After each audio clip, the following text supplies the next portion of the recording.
Welcome back to Monday, everyone. That's what you say every Monday morning when you get up to go to work, I'm sure. Hey, everyone has different schedules, by the way. So, this is Monday Mental Tip with the Broken Brain. I'm your host, Dwight Hurst, and this is something that I put out on the main feed every Monday with a little tip for our own mental health.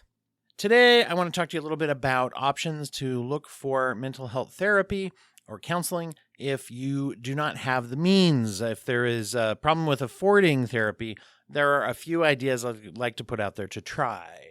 First, I'm going to talk a little bit about trying to locate counseling for reduced or low or maybe even no cost, and then branch into some other options. If you do need counseling or psychotherapy, the other options that I'm going to mention are not a replacement for that, but they do exist, and, something is better than nothing.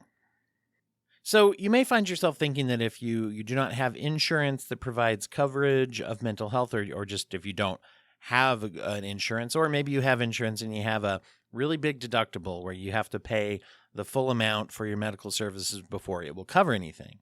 It's a really big problem, and this is especially in countries and nations that do not have a sort of national health care of one kind or another. So I'm speaking from a kind of USA-centric, but for other areas where you have that, you might find, I'm not as familiar with the systems in other places, you may find that there's delays or that the systems that are in place don't work for you. And there are some, different things, I'm sure, in different systems. So my own ignorance of some of those is going to restrict this to a lot of times to people who are working within the USA. But you might find some of these things to be transferable to your area as well. So I really do welcome any feedback, by the way.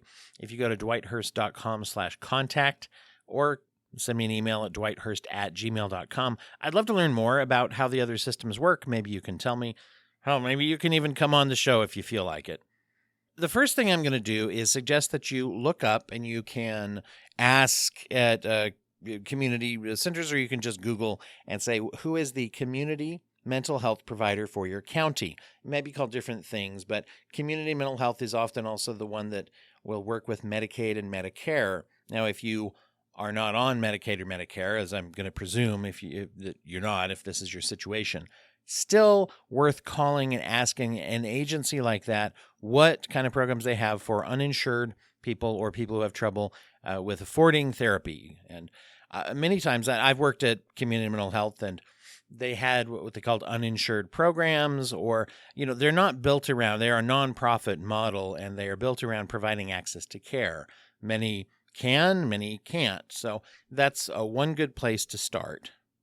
Another good one is to reach out and ask other nonprofit agencies or community or government services that offer help in other ways to people, because many times they'll be aware of places you can ask, places you can contact, and programs that exist in your area. One such thing might be the local Head Start program. If you look that up, most counties, they have a Head Start program that works with early intervention for young children in schools. And they may know and will know of different resources. And, once again, these kinds of jobs are staffed by people who are humanitarian kind of minded people. And you'll find somebody who's willing to, get on the phone and chat with you. Another place to check would be any kind of charitable organization that exists. The United Way, by the way, sometimes has direct programs that help people with getting medical care, which often includes psychotherapy. If not, they would be familiar with resources in the area. Another place to check is NAMI, the National Association of Mental Illness. They're a nonprofit agency once again, and one of the nice things about NAMI is that they have local chapters in the states where you live. So a good start for that is going to NAMI, that's NAMI.org, and then you can look from there to see what your local services are as well.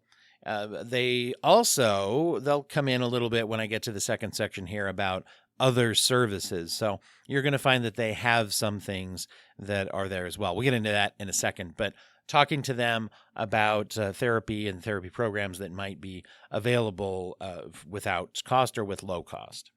If you belong to a church community, you may want to check also with your pastor or clergy or if you have volunteer service within that, you'll find they may have support groups right there in the church. But a couple of things is that clergy are often the first people that people go to in order to disclose and share different kinds of problems that would lead to counseling. So they would be good ones to ask what's available in the community many times.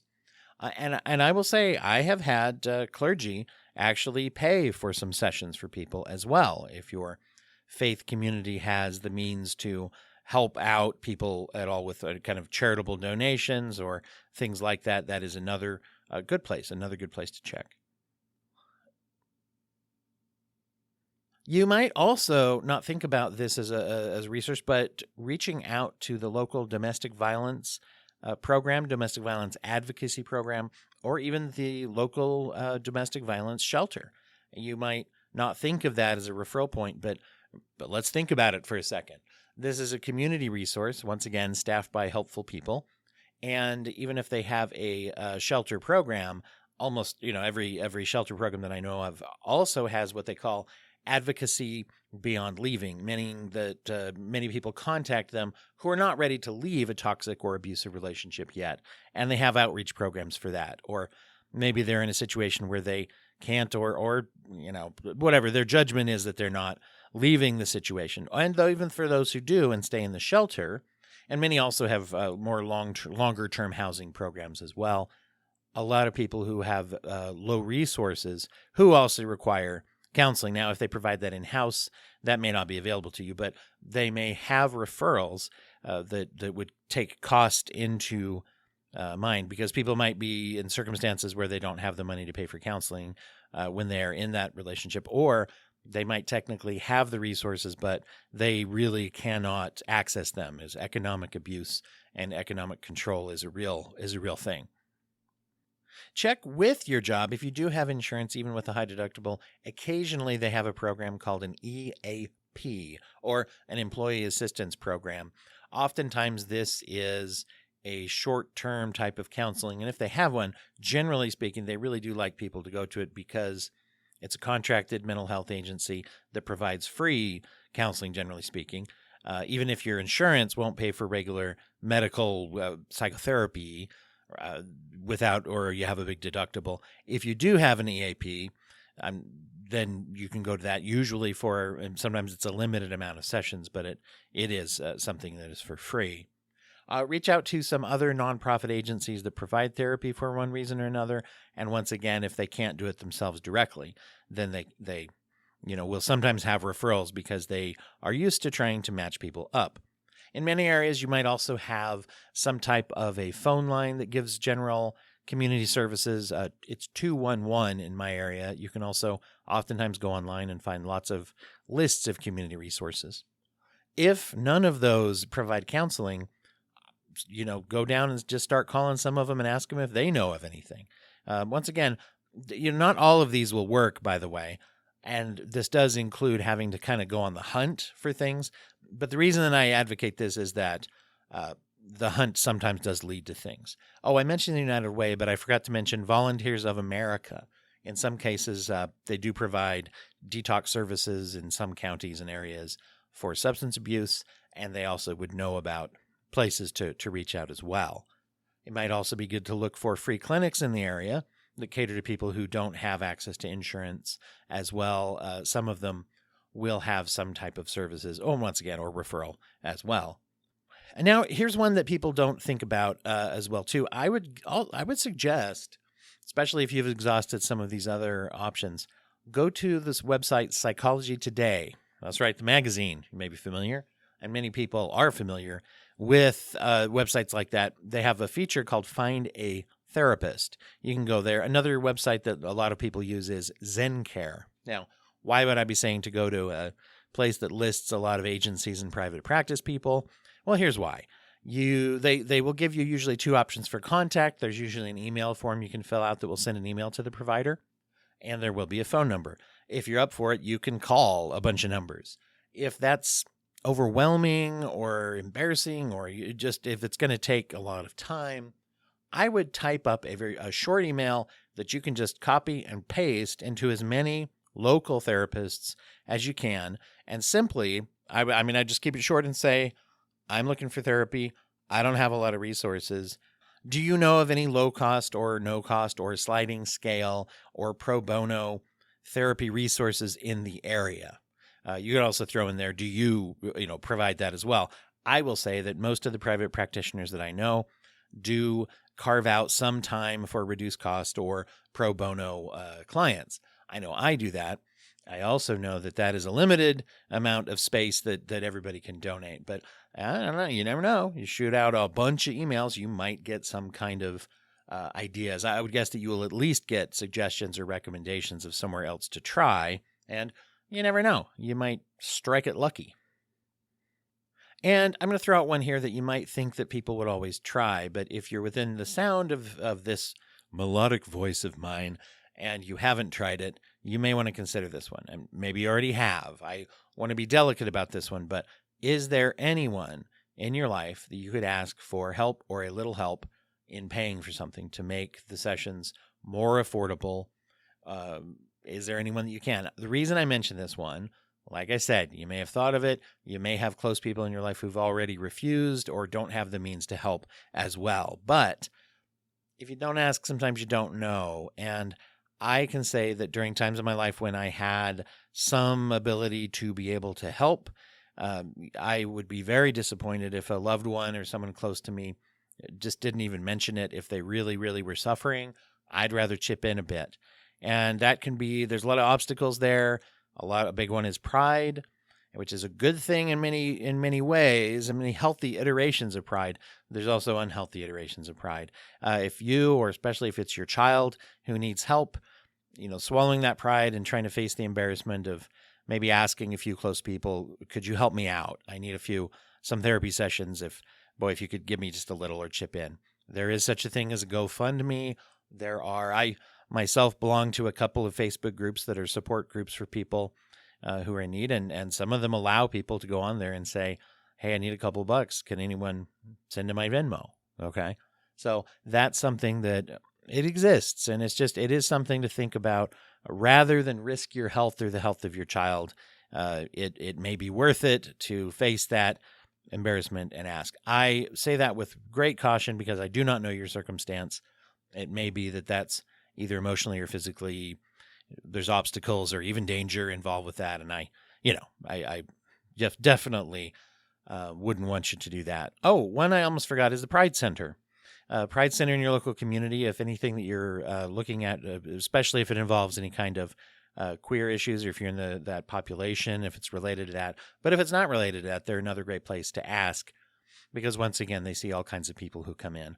I'm going to use that one to segue, and I'm going to list off some places now, some of which are the same, that might offer support groups, either led by a professional who's volunteering their time or maybe works for the agency, or in many cases, peer-led. Now, these are not organizations, or I should say support groups are not a replacement for therapy, particularly if they are not group therapy. Sometimes they are group therapy, sometimes they're not. By the way, group therapy, that's another one that sometimes, not always, but sometimes can be a bit less expensive because if someone, let's say someone like me, who's like a solo private practice person out in the community, sets up a support group, yeah, I might have to charge for it. But if I have enough people coming into it, I can afford to charge a little less because then I make enough for the hour and it gives people access as well.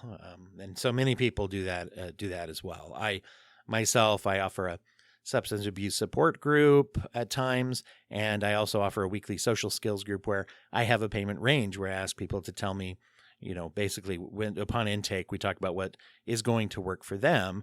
And if it's within the range that I've set that will work to allow me to continue to offer the group, then I allow them to have some choice in the matter. That's just something I do. And once again, if you don't ask, you'll never know what people are offering.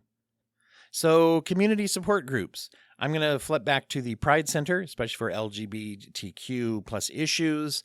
That's a good one to look for. NAMI, once again, oftentimes has either peer-driven or professionally led support groups. Another one that we talk about a lot on the show, there are pros and cons of free 12-step groups, but one of the great pros of those communities is that they are available. Oftentimes their availability is very universal. They you can find a group, especially in a larger area with bigger populations. You can find either a weekly group, or you can find different groups who meet basically every day. If you go on to NA or AA's websites, which are, just Google that, it's easy to find them. Then they'll have lists of meetings that you can look into. There are also groups and support groups sponsored by local churches. They oftentimes, in fact, usually would not ask, you don't have to be a member of that church. That will generally be more spiritually or religiously driven. And so, take that into account as well. I already mentioned the United Way, Volunteers of America, Community Health. Once again, they may have a low-cost option as well for some type of community support groups, or even group therapy, by the way, at some of those community mental health centers. Also, and I'll throw this in there too, I didn't say this earlier, but if you do send an email to a whole bunch of private practitioners in your area, you can throw that in there as well and say, do you have resources that you're aware of, whether it's web-based or in fact, whatever, and just say, do you have resources for community support or other things that you could tell me about? You can throw that in there as well. In case you already ran off and wrote the email, I guess you could write another one. But if you're listening to this whole episode before you write it, then obviously you still have an opportunity to do that. Another option is a Facebook or online social media group. There are groups that meet, that are oriented around a particular problem, and they will share sometimes support groups that you can join that are private. That you can't control how private really, but many times you can either join anonymously, or if you're really worried about that, you can create a Facebook profile just for that. But sometimes they have things too. Once again, not a replacement for therapy, but subreddits and Facebook groups in particular. I've known lots of people who, if they didn't have the resources to join and get psychotherapy at the time, that was a good option for them. Once again, better than nothing. The last line of action here that I'm going to mention is what we would call psychoeducation. And you got to be careful. There's lots of like TikToks and Instagrams and, Reels generators and influencers who talk a lot about mental health. Be careful, because some of those are just sort of talking out there, whatever. But many of them also, know what they're doing. And so you're kind of looking for something that gives you a feel of health, and that gives you, that you can also kind of Google some of the things they're saying and see where that goes. Beware of anybody who offers like quick fixes or cures. Beware of anything that is based off of either hatred or opposition. There is a risk of falling into groups that, I don't know, there's certain groups out there that are based off aggression towards governmental organizations, or based off aggression towards women, or minority disenfranchised communities, sort of blaming and get, if you start to pick up that kind of thing, I would jump out of that very quickly. So spend some time reading what they have and listening to what they have. Do a little Googling before you really enmesh yourself into a community like that. Or just reading their materials, as we're talking about now. So books, once again, and even at the library, if you look up some different authors who talk about different issues, and the local library, once again, is cheap or free to access some of those things. And you can even go to, I believe it's Canopy, or some other online resources to where you can even check out books online for no cost. And that does give you more access sometimes to a nationwide library as well. So these are by no means all of the options, and they are not foolproof, and they don't always generate some great huge leads or everything.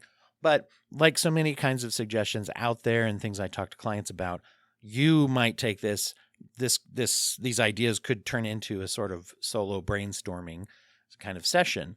And by the way, once again, don't forget other people in your life. Brainstorm. Ask them if they've run into things that have helped them, especially if they're a safe person to open up a little bit with. They may have a book or an expert or a website, even if they don't know of an access for therapy. And it is not therapy, talking to a friend, but talking to a friend does give you things that therapy doesn't. Just like therapy gives you things that talking to a friend doesn't. So something is better than nothing, once again. And I would say if you hunt, you will find something that is doable. Don't just do nothing just because you can't do the ideal. Don't let perfect become the enemy of good, like my mom says. So I hope that you find the resources you need, and, just hang in there. The things that you're working with are things people are working with, and that doesn't mean that it's not serious, but what it does mean is that there generally are things available that people have worked on and developed in order to try to meet these needs. So I hope you can meet your needs, and I love to hear from the experiences and stories people are having. Once again, you can hit me up at dwighthurst@gmail.com or go to dwighthurst.com/contact if you just want to fill in the form there as well. There'll be a regular episode coming up tomorrow, and we'll talk to you. I'll talk at you then.